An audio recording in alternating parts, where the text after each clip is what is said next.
Chapter 25. After a week spent in professions of love and schemes of felicity, Mr. Collins was called from his amiable Charlotte by the arrival of Saturday. The pain of separation, however, might be alleviated on his side, by preparations for the reception of his bride, as he had reason to hope that shortly after his return into Hertfordshire, the day would be fixed that was to make him the happiest of men. He took leave of his relations at Longbourn with as much solemnity as before, wished his fair cousins health and happiness again, and promised their father another letter of thanks. On the following Monday, Mrs. Bennet had the pleasure of receiving her brother and his wife, who came as usual to spend the Christmas at Longbourn. Mr. Gardiner was a sensible, gentlemanlike man, greatly superior to his sister, as well by nature as education. The Netherfield ladies would have had difficulty in believing that a man who lived by trade, and within view of his own warehouses, could have been so well-bred and agreeable. Mrs. Gardiner, who was several years younger than Mrs. Bennet and Mrs. Phillips, was an amiable, intelligent, elegant woman, and a great favourite with all her Longbourn nieces. Between the two eldest and herself especially, there subsisted a particular regard. They had frequently been staying with her in town. The first part of Mrs. Gardiner's business on her arrival was to distribute her presents and describe the newest fashions. When this was done, she had a less active part to play. It became her turn to listen. Mrs. Bennet had many grievances to relate and much to complain of. They had all been very ill-used since she last saw her sister. 2 of her girls had been upon the point of marriage, and after all there was nothing in it. "I do not blame Jane," she continued, "for Jane would have got Mr. Bingley if she could. But Lizzie, oh sister, it is very hard to think that she might have been Mr. Collins's wife by this time had it not been for her own perverseness. He made her an offer in this very room, and she refused him. The consequence of it is that Lady Lucas will have a daughter married before I have, and that the Longbourn estate is just as much entailed as ever. The Lucases are very artful people indeed, sister. They are all for what they can get. I am sorry to say it of them, but so it is. It makes me very nervous and poorly to be thwarted so in my own family, and to have neighbours who think of themselves before anybody else.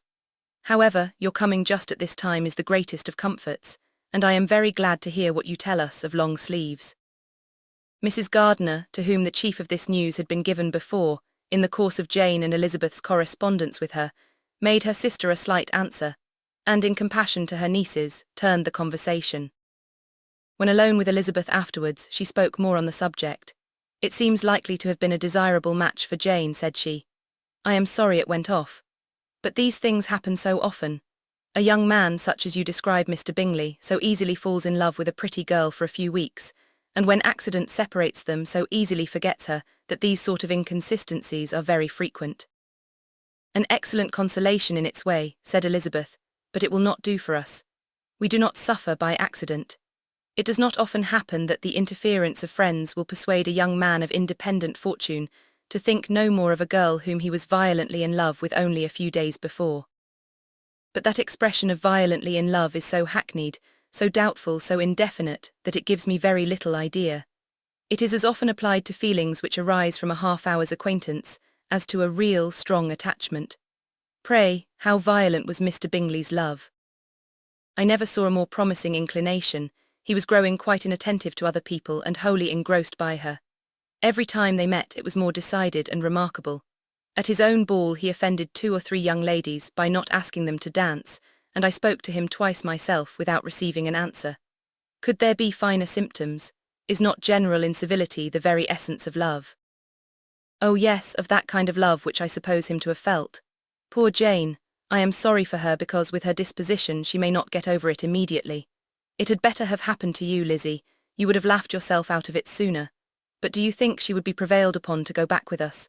Change of scene might be of service, and perhaps a little relief from home may be as useful as anything." Elizabeth was exceedingly pleased with this proposal, and felt persuaded of her sister's ready acquiescence. "I hope," added Mrs. Gardiner, "that no consideration with regard to this young man will influence her. We live in so different a part of town, all our connections are so different, and, as you well know, we go out so little, that it is very improbable that they should meet at all, unless he really comes to see her. And that is quite impossible, for he is now in the custody of his friend, and Mr. Darcy would no more suffer him to call on Jane in such a part of London. My dear aunt, how could you think of it? Mr. Darcy may perhaps have heard of such a place as Gracechurch Street, but he would hardly think a month's ablution enough to cleanse him from its impurities, were he once to enter it. And depend upon it, Mr. Bingley never stirs without him. So much the better. I hope they will not meet at all, but does not Jane correspond with his sister? She will not be able to help calling. She will drop the acquaintance entirely.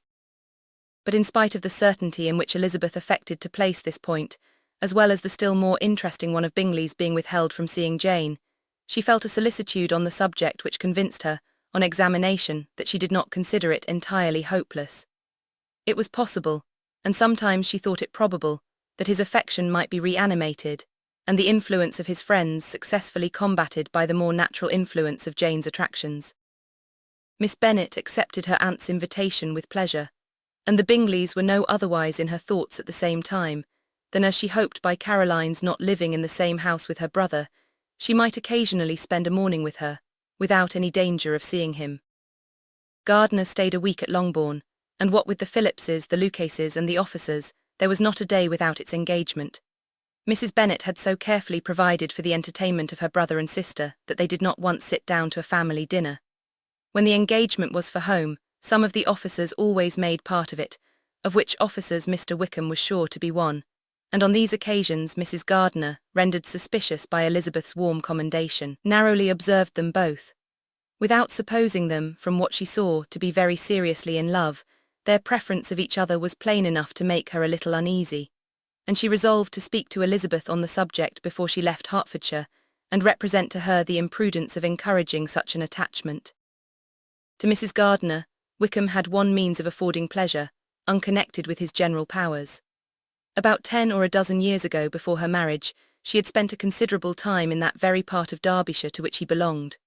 They had, therefore, many acquaintances in common, and though Wickham had been little there since the death of Darcy's father, it was yet in his power to give her fresher intelligence of her former friends than she had been in the way of procuring. Mrs. Gardiner had seen Pemberley, and known the late Mr. Darcy by character perfectly well. Here consequently was an inexhaustible subject of discourse. In comparing her recollection of Pemberley with the minute description which Wickham could give, and in bestowing her tribute of praise on the character of its late possessor, she was delighting both him and herself.